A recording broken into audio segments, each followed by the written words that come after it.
Regressing as the Reincarnated Bastard of the Sword Clan. Kisah ini berpusat pada seorang tokoh utama yang meskipun terlahir sebagai bagian dari klan Ragnar, tidak memiliki bakat dalam ilmu pedang. Klan tersebut memiliki sejarah ribuan tahun dengan garis keturunan yang terkenal akan kekuatan dan keahlian bertarung mereka. Namun, sang protagonis berbeda. Kemampuannya yang lemah membuatnya kehilangan segalanya, termasuk nyawanya. Namun, takdir memberikan kesempatan kedua. Dia kembali ke masa lalu dan kali ini, ia tidak sendiri. Sebuah sistem misterius muncul untuk membimbingnya menuju kekuatan sejati. Awal cerita. Di suatu hari yang penuh kekacauan, sebuah kastil megah sedang dilanda kehancuran. Di seluruh penjuru, para penghuninya berjatuhan, terbunuh satu persatu tanpa daya melawan takdir mereka. Di antara kekacauan itu, dua pria tengah bertarung sengit, satu bertudung, satunya lagi mencoba mempertahankan diri. Serangan mematikan terus dilancarkan oleh pria bertudung tersebut, namun targetnya berhasil bertahan, meskipun dengan susah payah. Sejarah Klan Ragnar. Klan Ragnar adalah keluarga besar yang selama ribuan tahun menjaga kerajaan di bagian utara benua. Mereka dikenal karena darah naga yang diwarisi turun-temurun, memberikan para keturunannya keahlian luar biasa dalam sihir, stamina, dan ilmu pedang. Namun, Theo Ragnar, sang tokoh utama, adalah pengecualian. Ia tidak memiliki bakat sama sekali. Di tengah pertempuran, Theo benar-benar tak berdaya melindungi istana yang seharusnya menjadi tanggung jawabnya. Melihat kondisinya yang putus asa, pria misterius yang menyerangnya berkata dengan nada mengejek, "Tak peduli seberapa keras kau berusaha, ada hal yang tak bisa kau capai."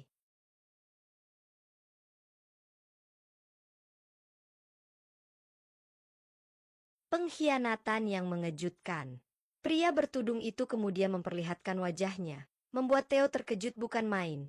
Dia adalah Random, orang yang dulu menjadi gurunya.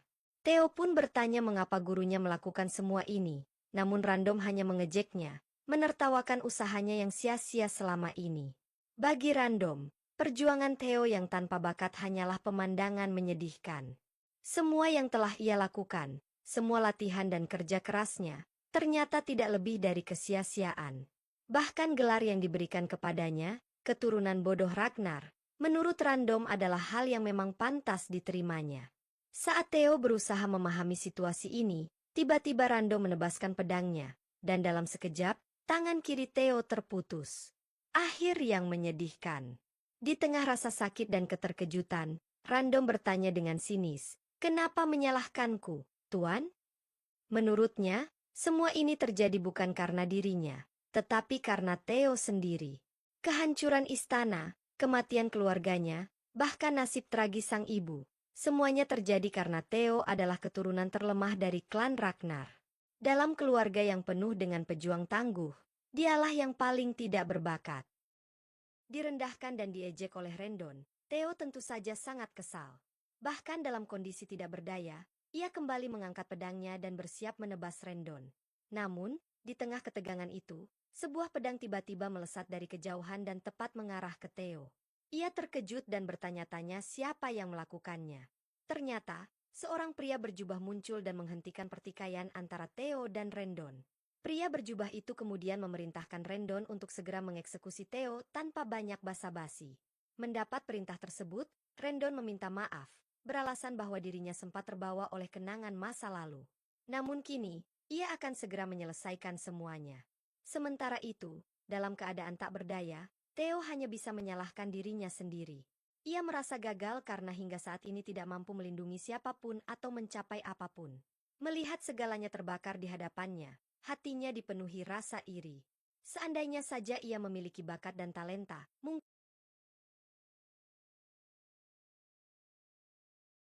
Anda telah mati, Theo Ragnar. Trait Anda telah diaktifkan. Kembali ke titik regresi. Tiba-tiba, kegelapan yang menyelimuti Theo berubah menjadi cahaya yang menyilaukan. Saat ini, ia berdiri terdiam dengan pedang kayu di hadapannya. Namun, lamunannya segera buyar ketika suara Rendon terdengar tajam sambil mengayunkan belatinya. Rendon, yang melihat Theo tidak fokus, menghela napas dan berkata bahwa pelajaran ilmu pedang untuk hari ini diakhiri saja. Theo masih bingung dengan situasi yang terjadi. Yang terakhir ia ingat, bukankah ia baru saja mati? Namun kini, ia seperti mengalami kilas balik, sebuah mimpi sebelum kematiannya. Namun, yang paling mengejutkan adalah kenyataan bahwa ingatan kehidupannya malah membawanya kembali ke saat dirinya masih dilatih oleh Rendon, si bajingan pengkhianat. Saat Theo mencoba mencerna pikirannya, tiba-tiba saja sebuah layar sistem muncul di hadapannya. Tulisan yang tertera di sana membuatnya semakin bingung. Tutorial Quest, hajar wajah Rendon. Melihat hal tersebut, Theo bertanya-tanya. Apakah ini benar-benar cara kerja kilas balik? Atau sesuatu yang lebih aneh sedang terjadi? Ia melirik ke arah Rendon, namun pria itu tampaknya tidak menyadari keberadaan papan biru misterius tersebut. Dengan keraguan di hatinya, Theo melepaskan pedang kayunya, lalu perlahan berjalan mendekati Rendon dengan tangan yang sudah mengepal erat.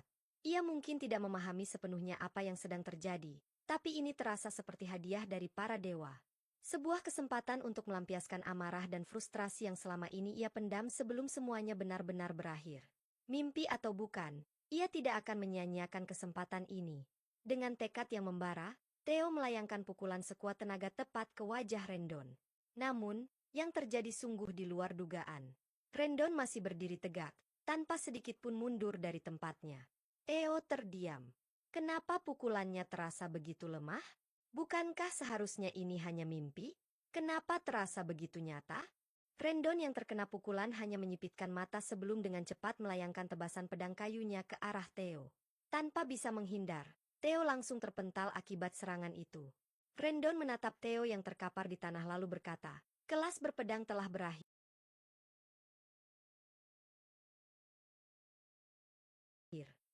Kemudian, dengan suara lebih tenang, ia melanjutkan, "Aku mengerti perasaan frustrasimu, Theo. Apalagi, upacara awaken akan segera dilaksanakan." Namun, Rendon kemudian menambahkan, "Tapi meskipun kau berusaha sekuat tenaga, hasilnya tetap sama. Kau tidak akan mencapai apapun. Meski begitu, aku tidak bisa membiarkan seorang murid menyerang gurunya." Lalu, dengan nada mengejek, ia berkata, "Dan juga, sebagai keturunan Ragnar, seharusnya kau bertarung dengan pedang, bukan tinjuan." Setelah itu, Rendon berbalik dan pergi, meninggalkan Theo yang masih terjatuh di tanah. "Sampai jumpa di kelas berikutnya," ujarnya sebelum menghilang dari pandangan. Sementara itu, murid-murid lain yang berada di lapangan latihan mulai menertawakan Theo. "Kenapa kau menyalahkan gurumu sendiri, Theo? Yang bodoh di sini adalah kau sendiri. Apa dia benar-benar keturunan Ragnar? Meskipun dia anak haram dari klan Ragnar, seharusnya dia tetap punya sedikit bakat kan?" Tawa dan ejekan mereka menusuk telinga Theo. Namun, ia tidak peduli. Yang lebih mengganggunya adalah pertanyaan besar yang terus berputar di pikirannya. Upacara awaken? Bukankah itu sesuatu yang terjadi 10 tahun yang lalu? Theo terdiam. Kemudian, perlahan, sebuah kesadaran mulai merayapi pikirannya. Ini bukan kilas balik dari masa lalunya. Ini adalah kenyataan. Ia benar-benar kembali ke masa lalu. Tiba-tiba, layar sistem biru kembali muncul di hadapannya. Tutorial Quest 1 telah selesai. Sebagai hadiah, Trait Ragnar Talent telah diaktifkan. Apakah Anda ingin menerima hadiahnya? Melihat pesan itu, Theo hanya bisa terpaku. Apa yang sebenarnya sedang terjadi? Meskipun dirinya ragu, Theo tetap mengiyakan untuk menerima hadiah tersebut. Tiba-tiba, jantungnya dipenuhi oleh energi yang luar biasa. Dari proses itu, Theo merasakan kekuatan baru mengalir dalam dirinya. Seluruh statistiknya meningkat dengan kecepatan luar biasa.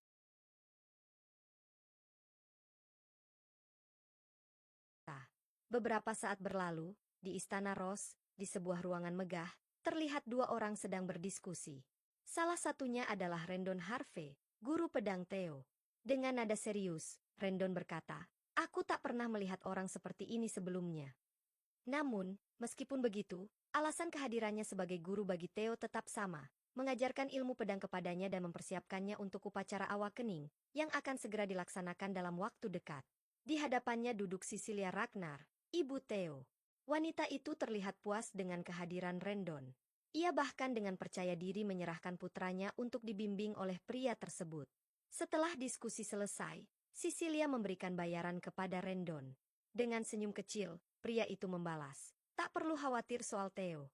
Aku akan melatihnya siang dan malam.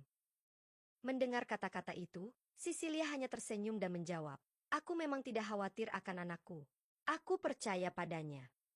Usai pertemuan tersebut, Rendon meninggalkan ruangan. Namun, saat melangkah keluar, ia mengumpat pelan. Seharusnya Cecilia merasa khawatir pada anaknya, gumamnya. Meskipun dirinya mengajari Theo dengan benar, faktanya Theo benar-benar tidak berbakat. Bahkan ibu dan anak itu sama saja. Pada akhirnya, darah lemah itu tak akan berlanjut. Sambil berjalan di lorong, Rendon memperhatikan bayaran yang baru saja ia terima. Jumlahnya cukup besar. Bahkan, saat ini ia telah mendapatkan julukan sebagai guru garis keturunan utama Ragnar.